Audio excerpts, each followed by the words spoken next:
com muito tremor no meu coração, muito mesmo, vocês não têm noção, a pastora Adriana é testemunha disso.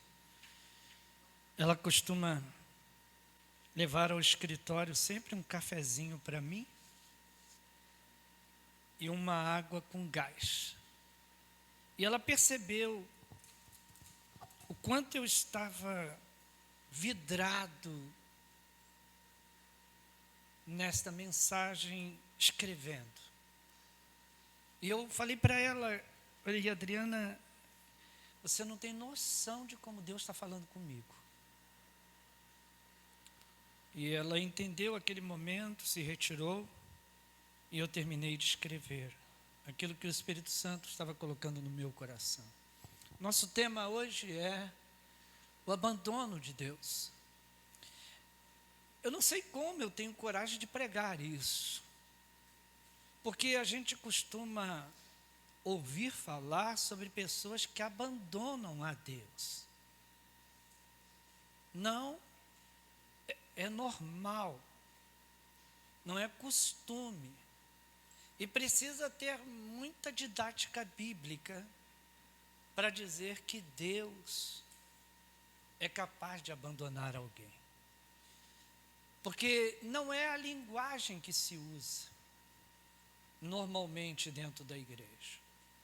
A linguagem que se usa dentro da igreja é sempre uma linguagem de emotiva, de autoajuda, dizendo assim, não desista, Deus é contigo, não pare, vá adiante, Deus nunca vai abandonar você. Mas há um relato na Bíblia que mostra que Deus, Ele é um Deus que ama, é um Deus justo, mas eu aprendi uma coisa: não se pode cobrar justiça na terra.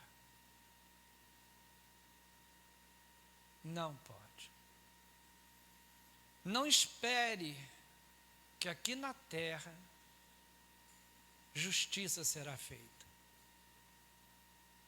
A justiça só existe no céu. Na terra, a justiça é falha.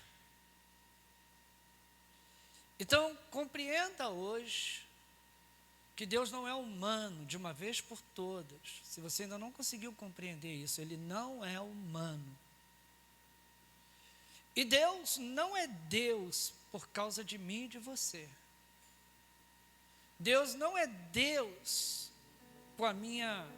Deus não depende da minha gratidão, Deus não depende dos meus aplausos, Deus não depende dos meus améns, Deus não depende do quanto eu o amo.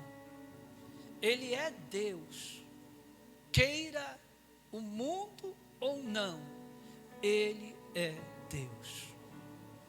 Não importa se o chamarem de injusto, não importa se o chamarem de justo, não importa se dizer que Ele ama ou que Ele odeia, Ele sempre continuará sendo Deus.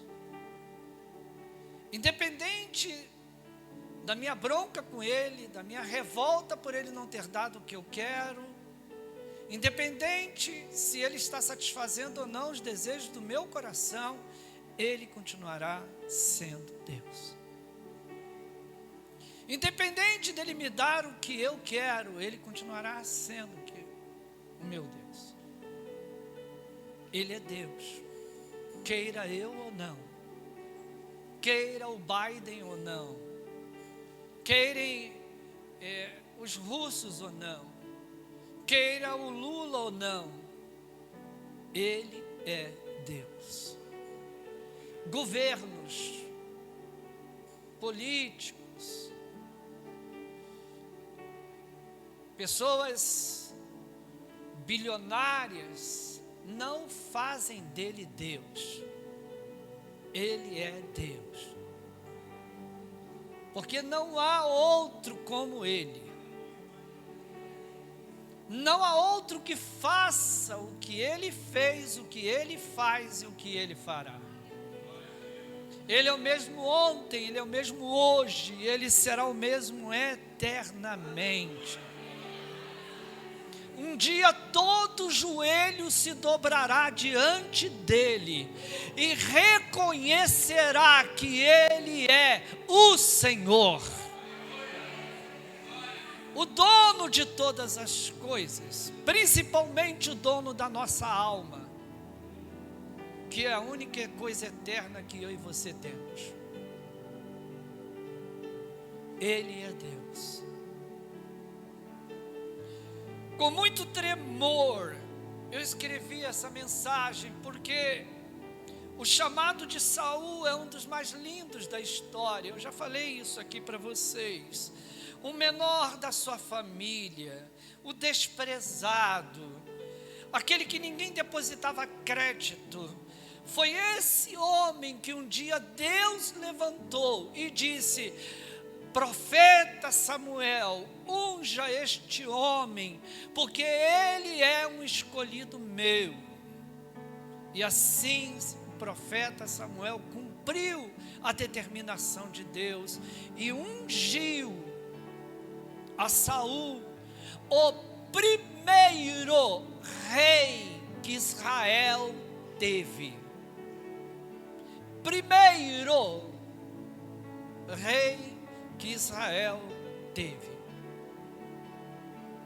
Não foi o segundo, não foi o terceiro, não foi o quarto, não foi o quinto, foi o primeiro rei. Após juízes, que Deus decide levantar.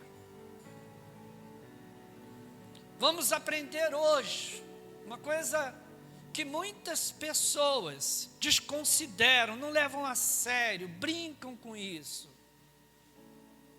Quanto maior é o teu chamado, maior será a cobrança.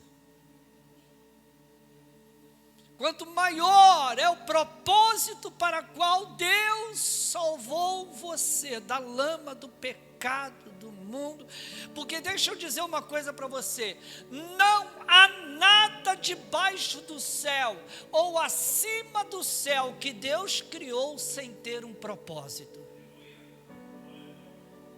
Tudo que Deus criou, seja no universo, ou seja na terra, tem um propósito. Não há nada. Deus, Ele não criou nada para ser motivo de brincadeira para Ele, de passatempo para Ele. Deus é um Deus sério. Não pode aquele que governa tudo ser um brincalhão, ser um homem sem palavra. Por isso Ele disse, através da boca de um homem: passará o céu e a terra, mas tudo que eu falar tem que se cumprir. Não sou homem para mentir, e nem homem para que se arrependa do que fala. Deus, Ele sempre se coloca numa posição de soberano. Deus sempre se coloca numa posição de autoridade, de governo. E eu preciso entender isso. Os males do mundo hoje, ele é derivado do homem não obedecer o seu propósito. E eu falo homem e mulher. O que nós vivemos hoje, de guerras, de problemas de economia, de problemas de drogas, de problemas de suicídio, de problemas de depressão, de ansiedade, é fruto de uma desobediência ao propósito de Deus.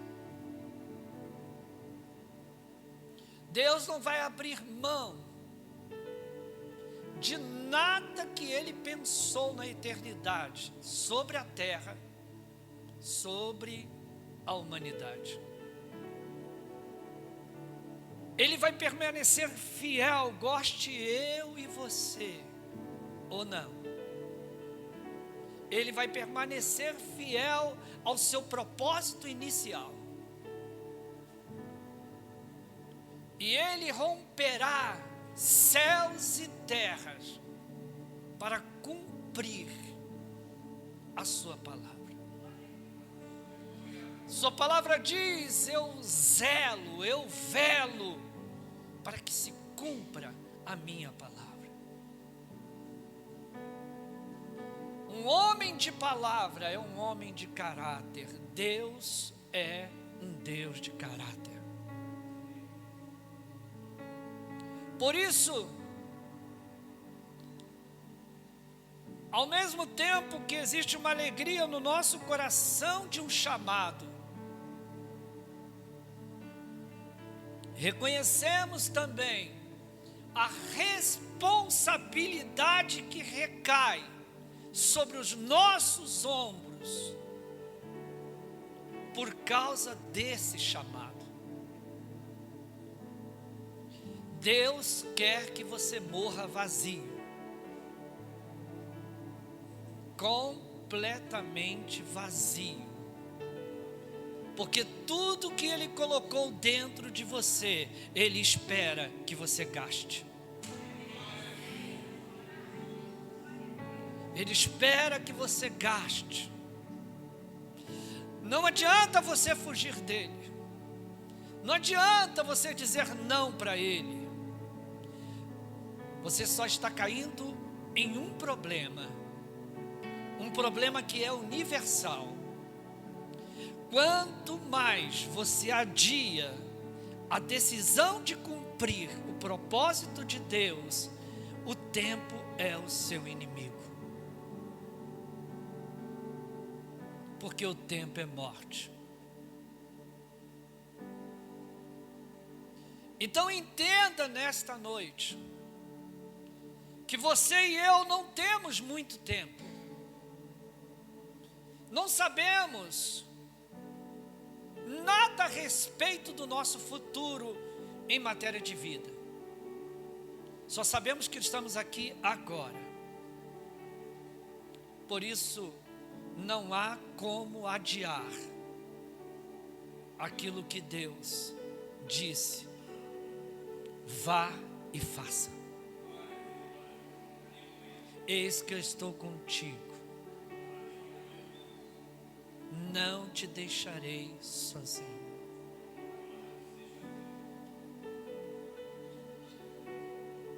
Se entrares na batalha, eu contigo lutarei. Se pisares nos espinhos, eu contigo lutarei. Agora olha que coisa linda, hein? Que inspiração do autor dessa música. Não te deixo, ó meu filho,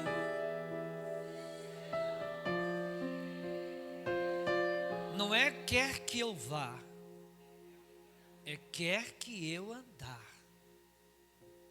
Porque quer que eu vá dá sentido de que você tem direito a ir para onde quer. Quer que andar ao teu lado. Para quê? Não é para te acompanhar. Oh, coisa errada quando alguém olha para alguém e diz: Deus te acompanha. Se Deus me acompanhar, eu estou lascado. Eu e ele. Me guiar.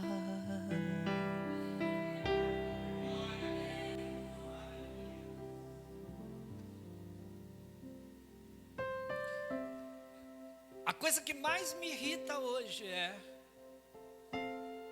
eu não tenho tido muita paciência não,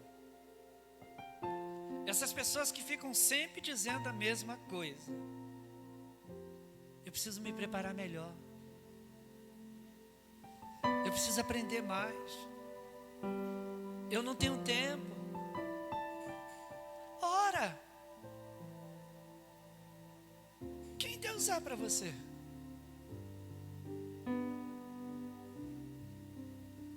A sua família está na frente de Deus? A sua família está na frente da igreja, mas não está na frente de Deus.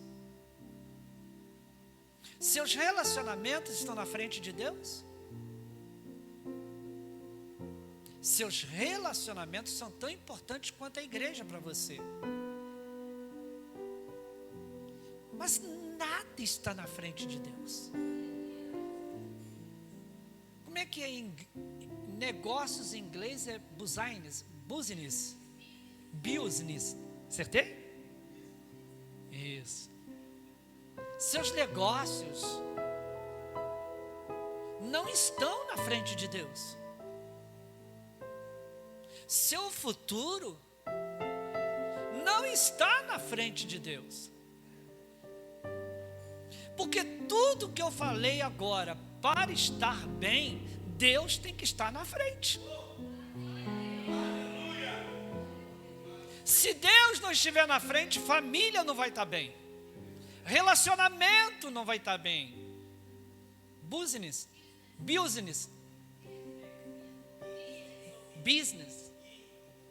mais ou menos. Um dia eu aprendo, de tanto é que eu ouço muito Mike Murdock e Myles Monroe, e aí eu só ouço em inglês, né? E a tradução, então eu estou tentando aprender inglês ouvindo. Então a grande verdade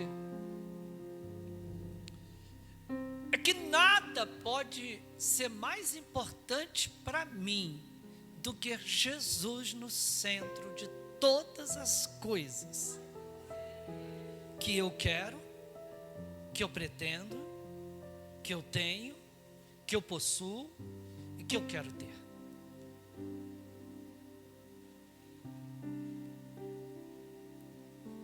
A história eu quero vos contar agora e compartilhar com vocês coisas que talvez você nunca ouviram falar sobre Saul.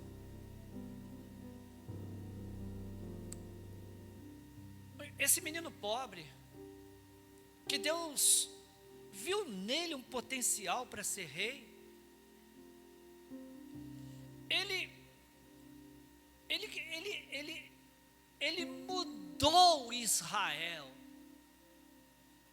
Ele mudou uma cultura que achava que só os mais sábios poderiam ser alguma coisa em Israel.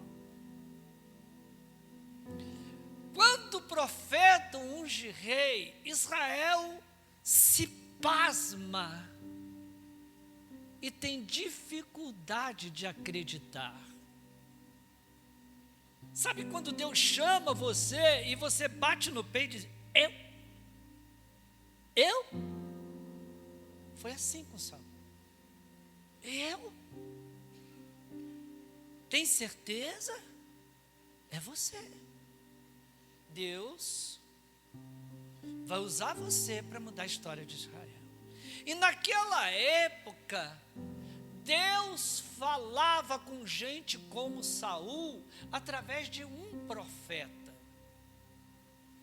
Para vocês terem uma ideia, Samuel, ele tinha mais autoridade que o próprio rei de Israel.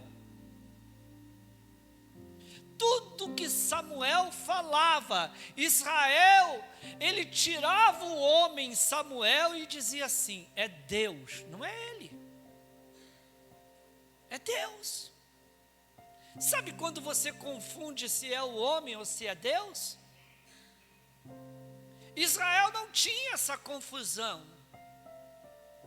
Hoje as pessoas se melindram por qualquer coisa. É gente que diz que a pregação é para mim. É gente que diz que o pregador, ele pregou pensando na pessoa. É gente, menos uma coisa, reconhecer que é Deus que está falando. Reconhecer que é o Espírito Santo que está usando aquele pobre homem pecador, como disse Paulo, que está ali na frente. Se você vai num lugar para ouvir Deus falar e você não acredita no preletor, vai embora, você está no lugar errado. Porque nada do que ele vai falar para você é Deus falando, é a pessoa que está falando. Ou você saiba separar isso, ou Deus nunca vai falar com você, aqui dentro da igreja. Porque Ele não fala só dentro da igreja, fala no seu quarto, fala quando você está de joelhos, mas aqui dentro da igreja, eu sou boca profética sobre a sua vida, sobre você que está me assistindo no YouTube. Sabe, irmãos,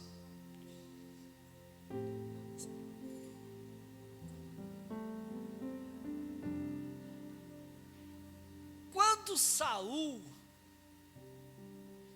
ele é informado, volta aí no texto, por favor. Quando Saul, ele é informado, e ele reconhece. Vocês veem que esse texto que eu li é um texto duro. É Samuel dizendo para Saul: Saul, você errou feio, cara.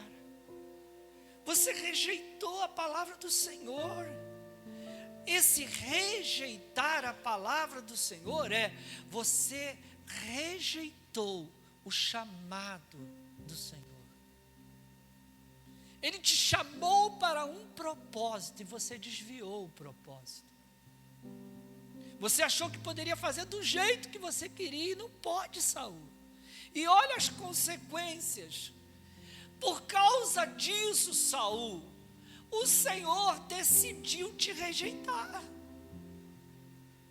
E essa palavra rejeição, ela também tem o significado de abandono. Alguém que rejeita alguém é a mesma coisa que decidir abandonar a pessoa.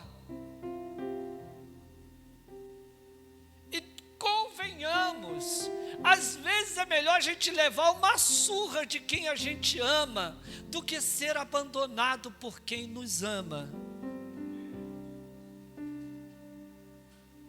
Porque o abandono é o pior dos sentimentos de um ser humano para com o outro. O silêncio que você dá a uma pessoa acaba com ela. A rejeição de estar no mesmo lugar que aquela pessoa está acaba com ela.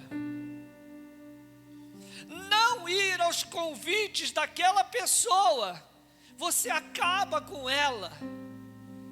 É pior do que você ofendê-la em redes sociais.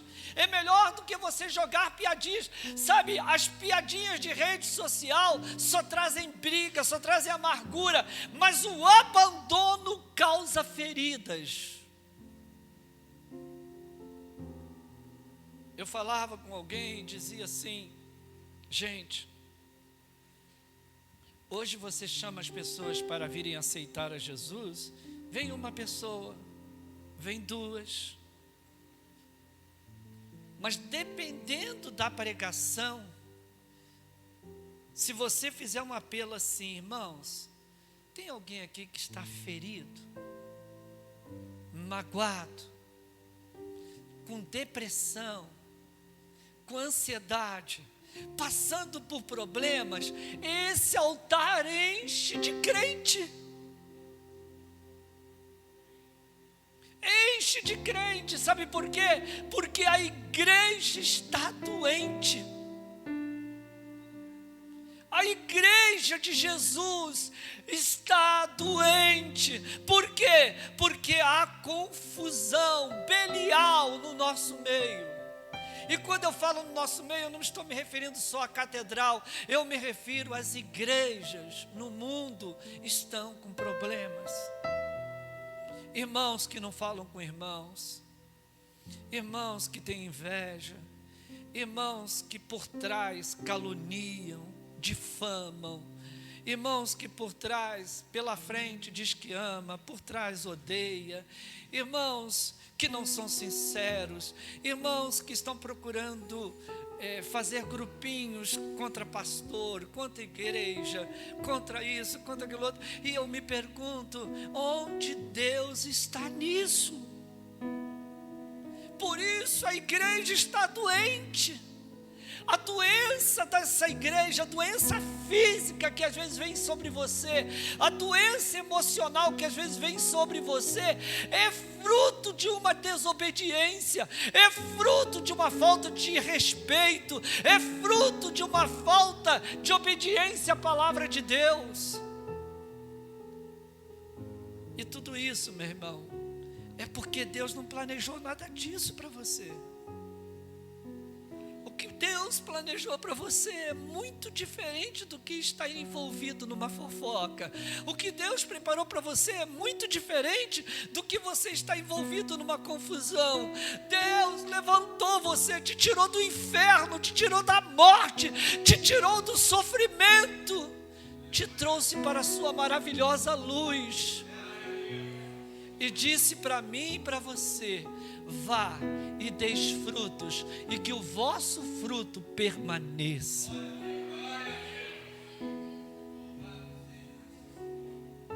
Por isso a igreja vive um drama. Por isso a igreja vive uma luta interna,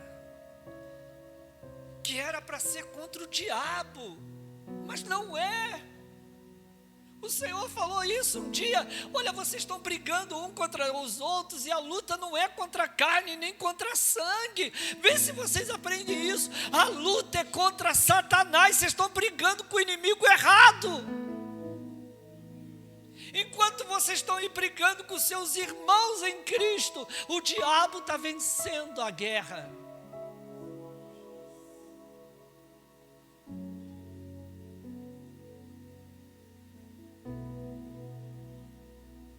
E eu coloquei aqui algumas coisas que o Espírito Santo me deu. Eu quero compartilhar com vocês. E agora eu quero mostrar para vocês por que Saul chegou a esse ponto de 1 Samuel 15, 26 e 29. Então, Caio, por favor, abra para mim. Mesmo capítulo 15, agora dos versículos 1 ao 9.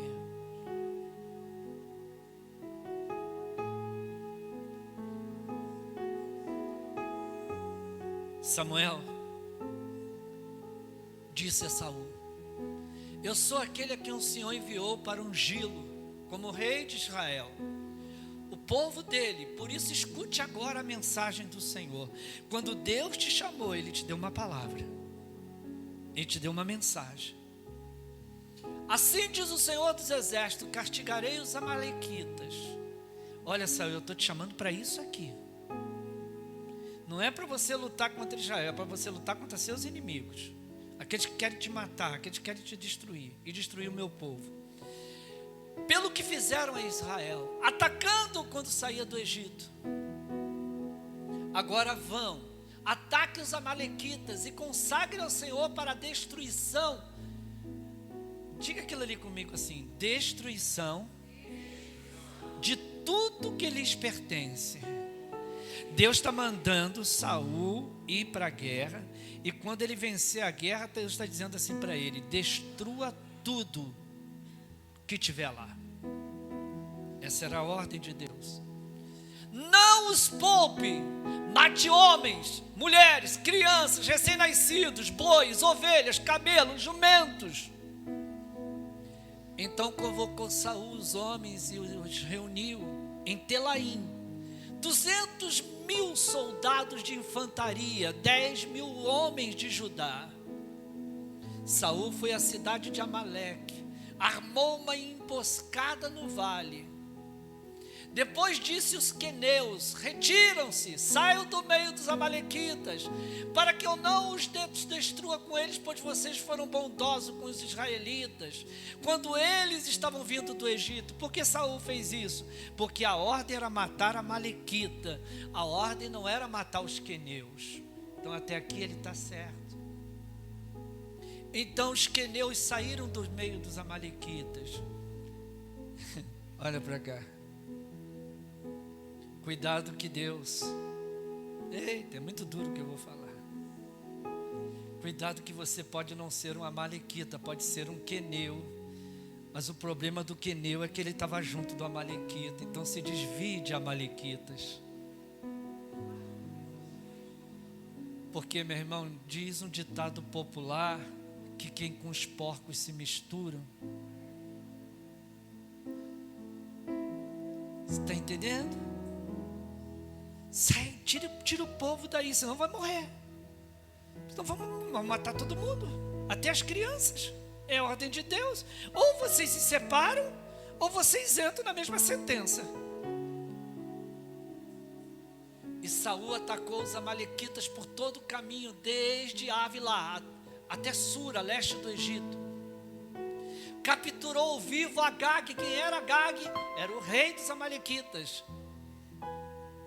Capturou ele, não matou. Qual foi a ordem de Deus? Qual foi a ordem de Deus? O que Saul fez? Ele matou o povo todo, criança, mulheres, homens, todo mundo. Deus mandou fazer isso. E não vem aqui dizer que Deus, eu já disse para vocês que Deus não é humano. E não venha querer julgar Deus, não.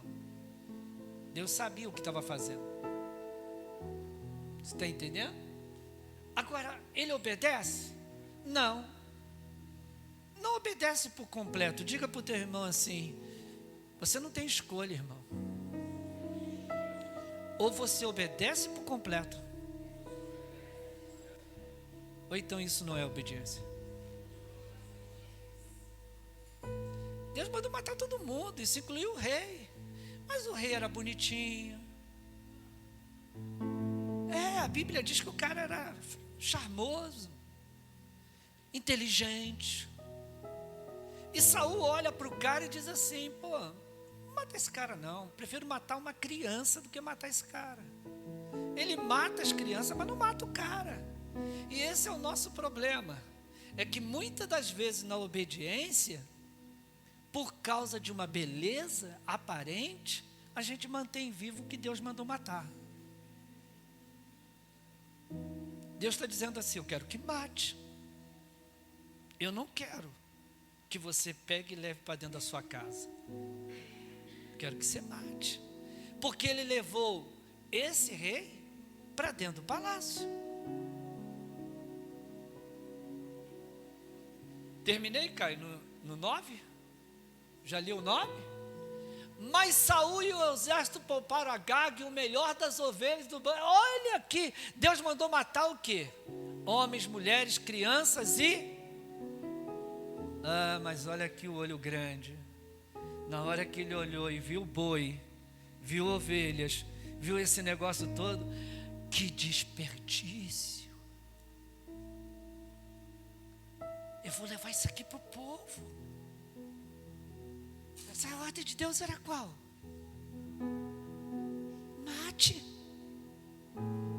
Então aqui eu vejo ele poupar a vida do rei e poupar a vida dos animais. Mas não fica só nos animais. Eles pouparam tudo que era bom, mas tudo que era desprezível e inútil destruíram por completo.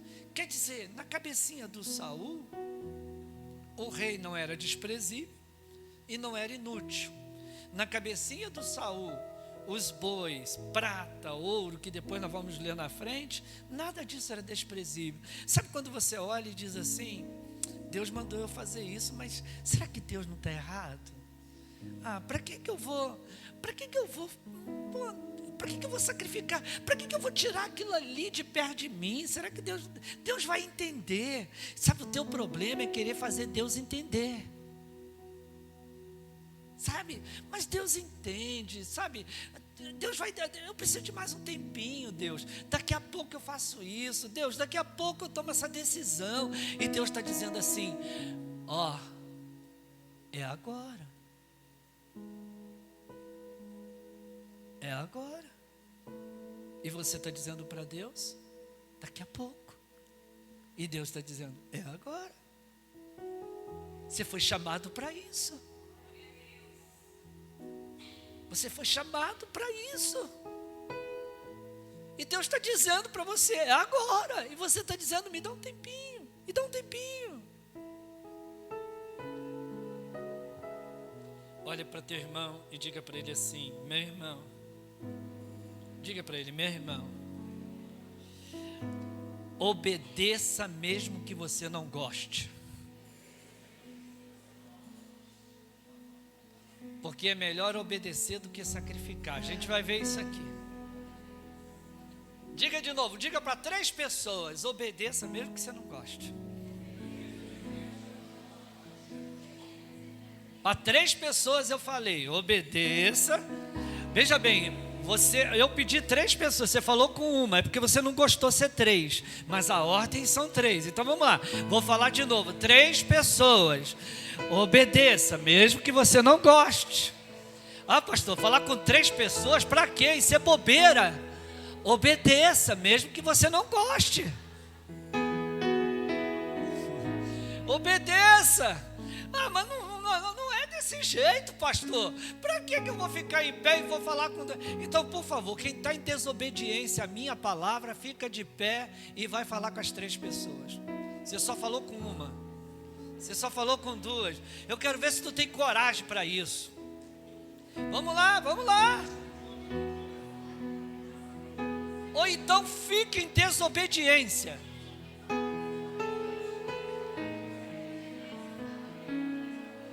Se tu não quer obedecer, fique em desobediência. O problema é seu.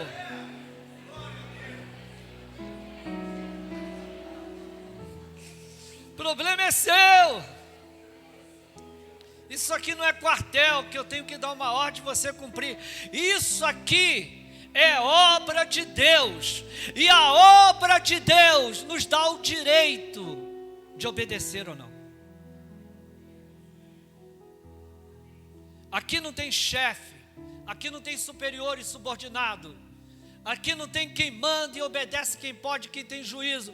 Aqui tem um homem de Deus te dando conselhos, te dando instruções. Obedece se você quiser.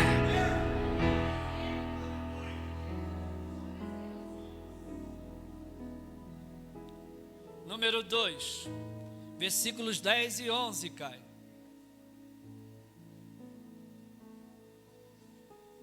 Então o Senhor falou a Samuel. Quem falou? Olha, gente, eu quero que vocês leiam, porque eu não tenho coragem mais de ler isso não, já chorei muito. Vamos lá, 1, 2, 3.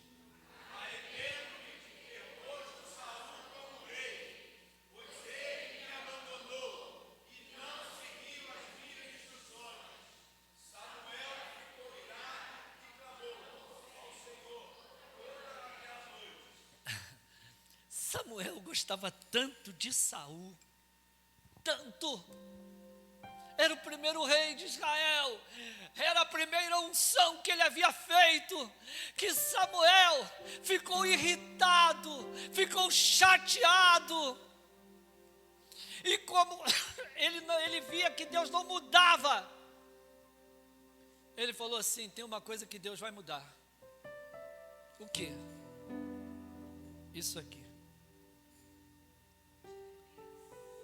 E a Bíblia diz que Samuel passou a noite toda, e Deus falava com ele. A noite toda, Deus, perdoa Saul, Senhor, ele é um menino infantil. Deus, ele não sabe o que faz. Oh Deus, dá perdão a ele, dá mais uma chance, dá mais uma oportunidade.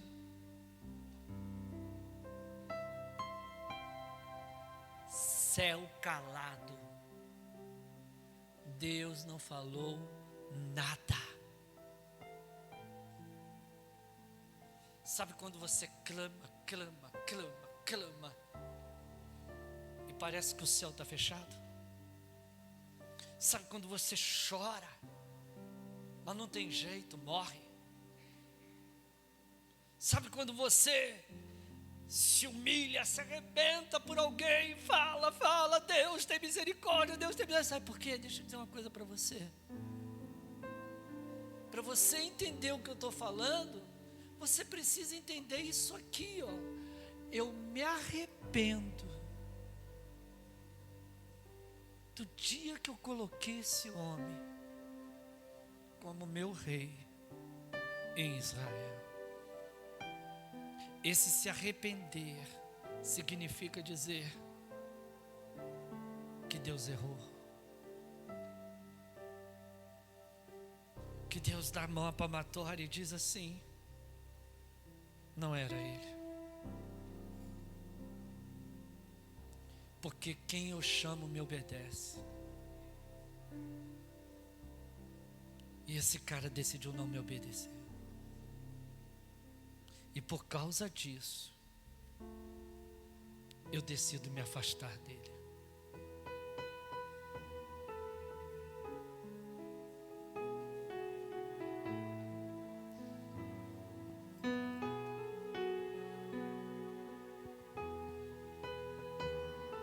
Diga para o teu irmão, dá um abraço nele, diga assim: quando Deus te escolheu,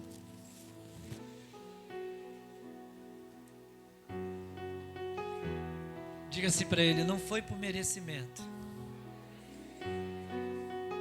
Diga assim, foi por um propósito. Não permita que ele se arrependa.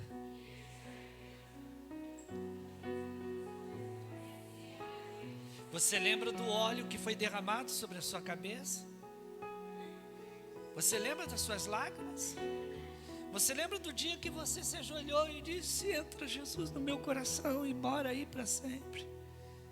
Não deixa Deus se arrepender de naquele dia ter usado o pregador para você, de naquele dia ter usado o cantor para você, de naquele dia ter usado os instrumentistas para você.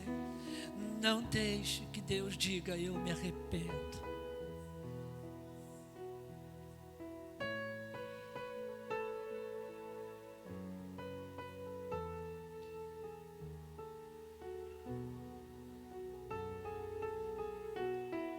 Sabe qual é o erro aí? É o erro de não obedecer instruções. Você quer governar a tua vida? Parabéns, governe. Só não bote a culpa em Deus. Você quer fazer o que você quer? Parabéns. Só não bote a culpa em Deus. Não bote a culpa na igreja. Não bote a culpa no pastor. Assuma que é você. Assuma que é você. Assuma que é você que está recusando. Assuma que é você que não quer fazer. Mas pare de dizer que na igreja tem isso, na igreja tem aquilo outro. Pare de arrumar culpados. Pare de arrumar culpados para decisões que é sua. Não é do pastor. É você que não quer. É você que decidiu não obedecer instrução. É você que decidiu fazer o que quer. É você que decidiu. Então, pelo amor de Deus, pare de culpar o pastor. Pare de culpar a igreja. Pare de culpar os irmãos da igreja. É você. É você quem decidiu. Assuma isso. O teu não, ele tem tanto efeito quanto sim. Sabe? E o teu não, ele é o não a um homem, mas o não a um propósito. Porque se Deus te chamou para algo e você está dizendo não, é porque você não confia nele. Porque se você confiasse nele, você jamais diria não para ele. Jamais. Só que há um problema em você, e que você não assume. Eu entreguei minha vida para Deus, mas Deus precisa entender que eu sei o que eu estou vivendo, então eu gerencio ela. Mas Deus quer gerenciar minha vida por mim, e Ele não entende que eu trabalho, que eu não tenho tempo, que eu faço isso, que eu faço aquilo outro. Ele não entende. É, irmão, por isso eu disse para você que Ele é Deus. Ele não vai entender nunca, nunca, o que de você falar para Ele de desculpa. Porque Deus, quando manda, irmãos, Ele dá todas as condições para você realizar o que Ele está mandando. Eu me lembro quando eu larguei a escola, eu me lembro quanto era meu salário na escola, eu me lembro que a igreja tinha 30 pessoas e não tinha condições de me sustentar, e eu decidi obedecer a Deus, mas não foi fácil. Está pensando que foi fácil? Deus falava comigo constantemente, eu sempre dava uma desculpa para Deus, desculpa para Deus, desculpa para Deus. Eu dizia: Senhor, largar o colégio, como é que eu vou sustentar minha família? Como é que eu vou fazer isso? Como é que eu vou almoçar em restaurante? Como é que eu vou dar uma vida tranquila para Adriane e para Ariane? Sabe, irmãos, eu dava uma porção de desculpa, até que teve uma convenção nacional. Quem era o pregador da convenção nacional? Pastor Jerônimo, de Belo Horizonte. E o Jerônimo começou a pregar uma mensagem chamada Pastor Tempo Integral. Era a minha luta interna, era a minha luta pessoal. E quando ele terminou de pregar, a primeira pessoa que estava no palco do Anhembi, lá de frente, chorando, que eu tenho a fita até hoje, era eu que estava lá, naquele lugar, sabe, meu irmão, dobrando o joelho, chorando. Sabe por quê? Porque não é fácil tomar decisão quando envolve obediência. Não é fácil tomar decisão quando a sua vida está certinha. É fácil tomar decisão quando você está quebrado. É fácil tomar decisão quando você está falido. É fácil tomar decisão quando tua esposa te abandonou. É fácil tomar decisão quando você não tem onde morar. Mas quando está tudo certinho e Deus vem para você e diz assim: eu quero que você largue isso. E você diz o quê? Você vai dizer o que Abraão disse? Quando Deus lá, ele vivendo uma vida tranquilona do lado do pai dele, bilionário, e Deus disse para ele assim: eu quero que saia do meio da tua parentela, do meio da tua família, e vá para um lugar que eu te mostrarei.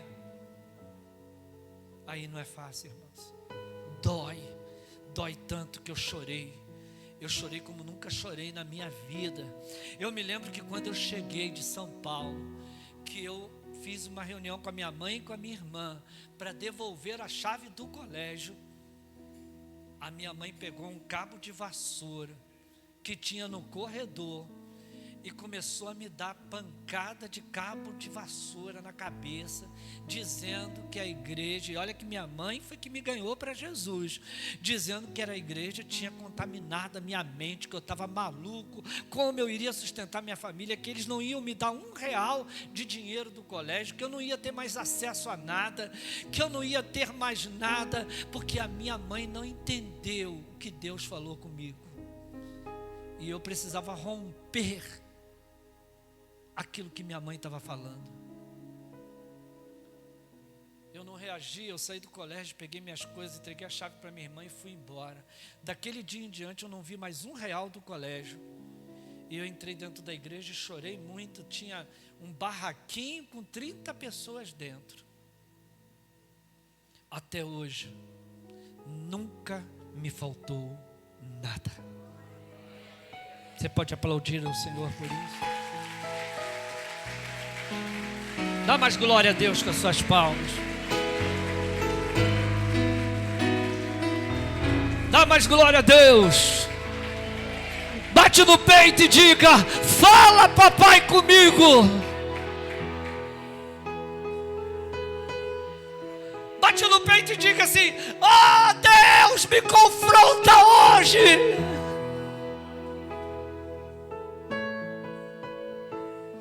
Oh, Deus, arranca a incredulidade do meu coração.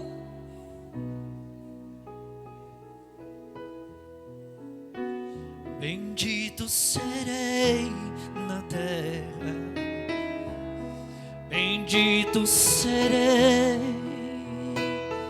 quando eu profetizar. Sei que minha voz será a voz de Deus. Bendito serei no campo, bendito serei por onde eu passar, onde eu tocar, abençoado será quando eu obedecer a sua voz. Levante as suas mãos e comece a dar glória, glória, glória.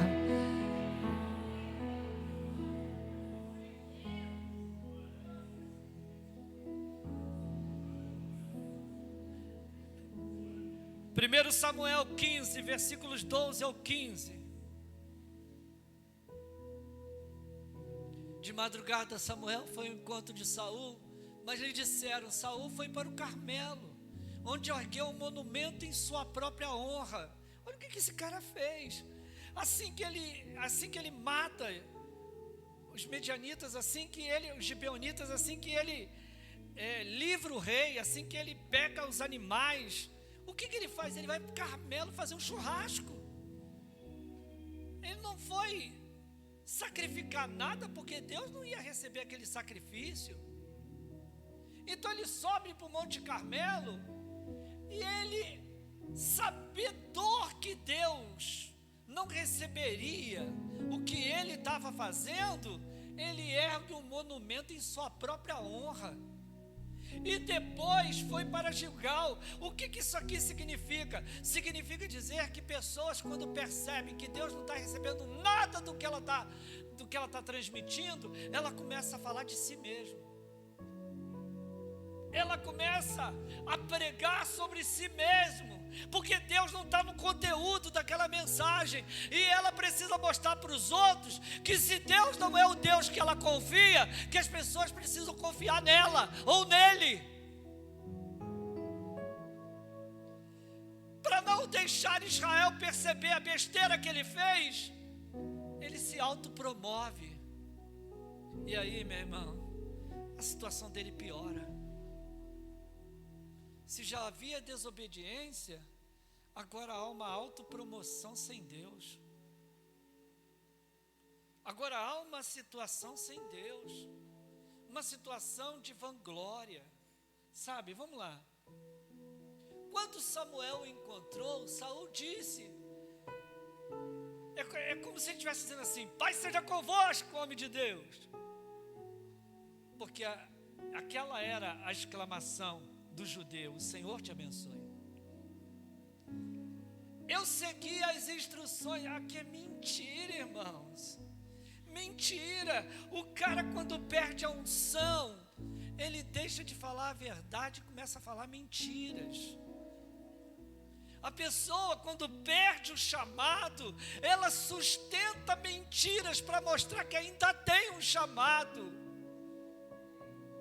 Sabe, ela se torna anátema, ela se torna mentirosa, ela se torna vulgar, porque ela começa a falar da boca de Deus. E se a palavra do Senhor diz: ai daquele que falar que eu disse quando eu não disse. Ai daquele. Samuel, porém, perguntou. Samuel, homem de Deus, experiente, presença de Deus, orou a noite toda, Deus não respondeu. Samuel sabia, acabou Saul. Só Saul que estava tentando construir uma mentira. Só Saul que estava tentando escapar de uma sentença que já estava definida. Mas Samuel olhou para ele e falou assim: ué, que barulho é esse de animais que eu ouço com os meus próprios ouvidos? Não era para ter matado todo mundo. Sabe por quê, irmãos?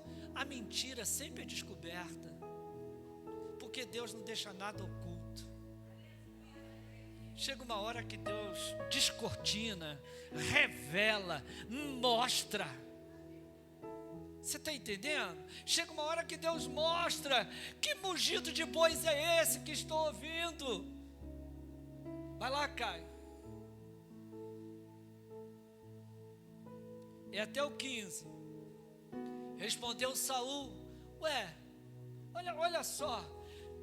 Diga assim comigo: transferência de responsabilidade. Foram os soldados.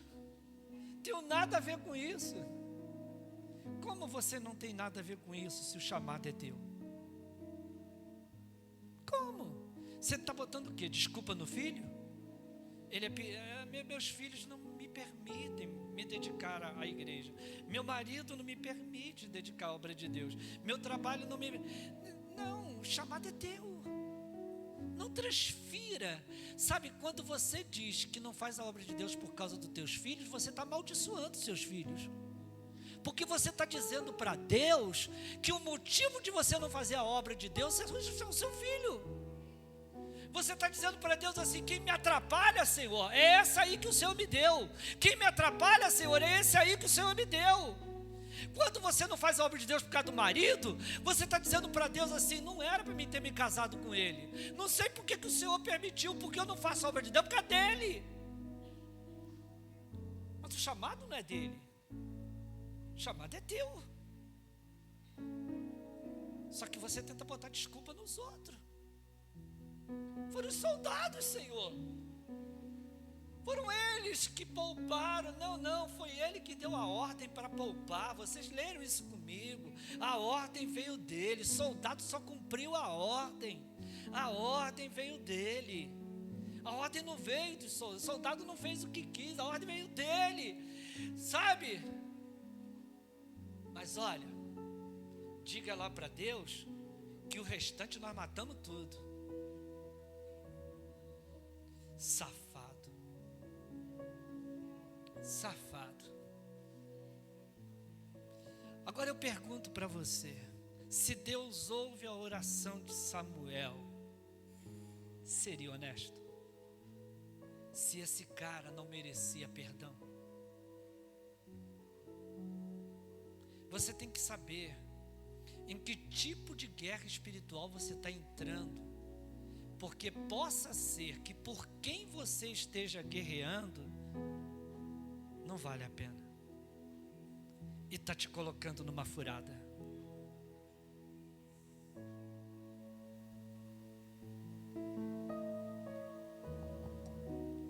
Diga assim para o seu irmão: não avance sem Deus, irmão. Não avance sem Deus.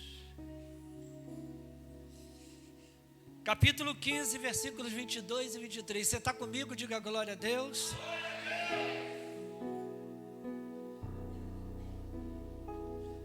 Samuel, porém, respondeu: acaso tem o Senhor tanto prazer em holocaustos? O Senhor tem tanto prazer em holocaustos? Ou seja, será que matar animais está dando prazer a Deus? Aí olha aqui, da onde surge essa frase. E em sacrifícios, quanto em que se obedeça a sua palavra. Quer dizer, você acha que para Deus é mais importante sacrificar do que obedecer? Você está pensando o quê? Que você ganha a Deus com o que você tem? Com o que você sacrifica? Se você não obedece? Aí olha, a obediência, vocês podem ler? Vamos lá, 1, 2, 3.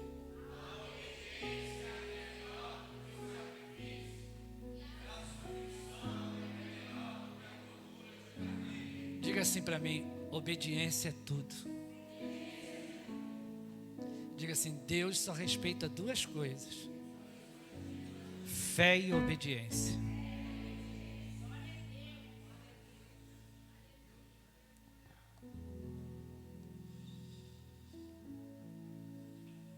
Vou terminar. Diga para o teu irmão assim: nunca sacrifique algo que Deus não quer. Diga assim: está perdendo dinheiro.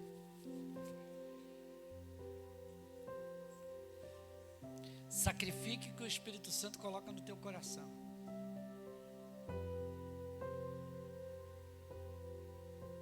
E agora eu termino aqui. Capítulo 15, versículo 34. Parece que eu já li. Então Samuel partiu para Ramá, e Saul foi para sua casa em Gibeá de Saul.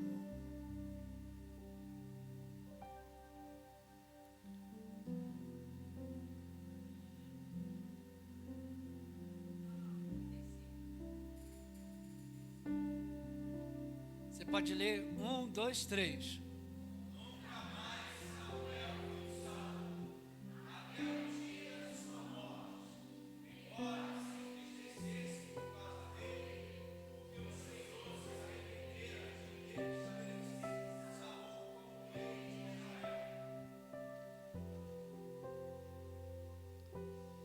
Aquela foi a última vez que Saul viu Samuel.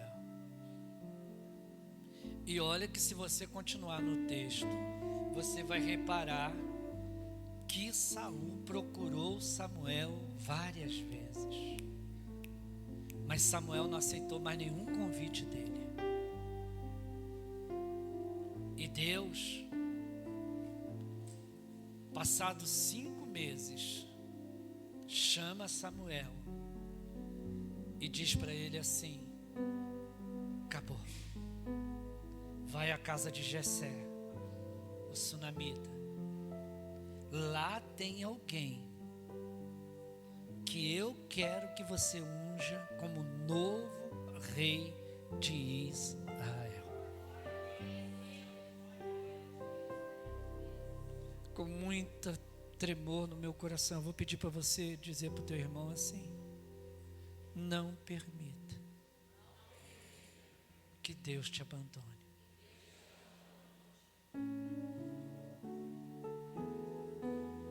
Não permita. Talvez você olhe para mim e diga assim: pastor, Deus nunca vai me abandonar. Realmente, você está salvo. A gente vai chegar no céu chamuscado. Alguns de nós vão chegar chamuscado. Tem uns que vão chegar no céu com cheiro de formal. Vai ter gente que vai chegar no céu e o anjo vai dizer assim: cara, tu escapou por pouco, hein? Vai ter gente que vai chegar no céu e Deus vai dizer assim, ó: caramba, cara, só a misericórdia de Deus para tu estar aqui, hein? Tu não fez nada. Mas tem gente que vai chegar no céu que não vai ser anjo, que vai receber, vai ser o próprio Jesus. E vai dizer assim: vinde bendito de meu Pai. Eu tive fome, me deste de comer. Eu tive sede, me deste de beber. Venha para o gozo e para o descanso do teu Senhor.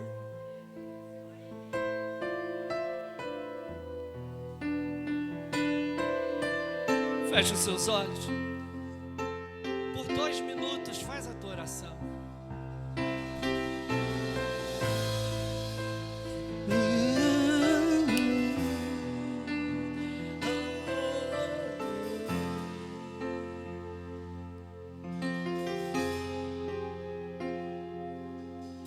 Quantas vezes, meu Senhor, te entreguei o que restou. Com o coração cansado eu te adorei.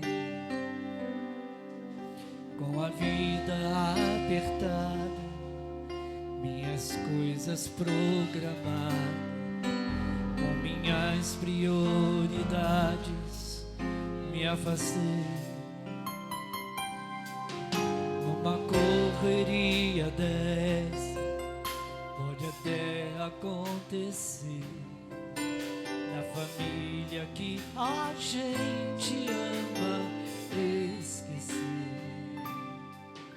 Fui buscando os teus planos, que me recordei dos anos que o homem te adorava só pelo prazer de adorar. Quero voltar para os teus braços e viver tudo de novo. E adorar meu coração. Não abro mão da nossa comunhão, nada justifica uma vida assim. Eu não posso ser feliz se o Senhor não estiver em mim. Vem, Senhor, assumir o primeiro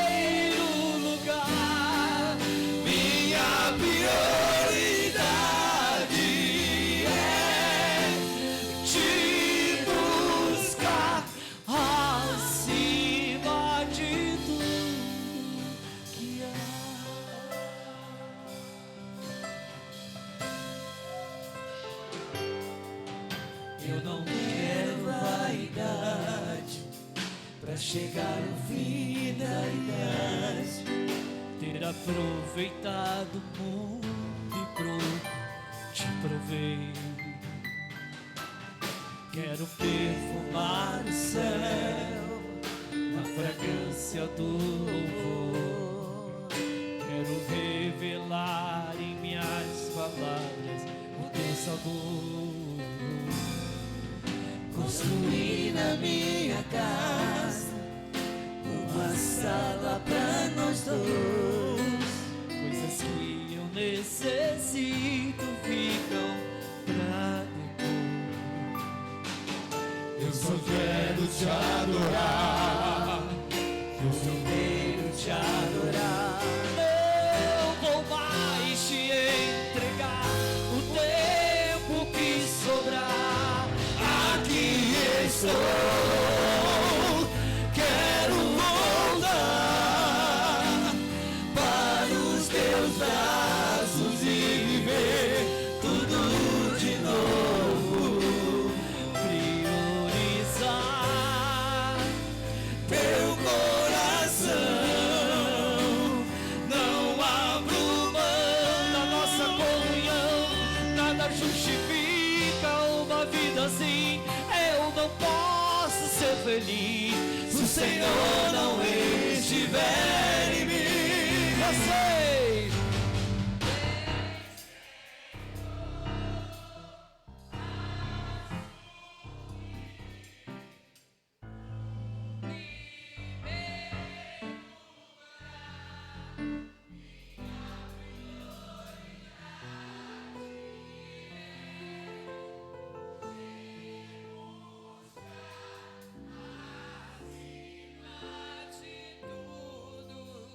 Antes que eu termine a canção, acenda a luz, por favor.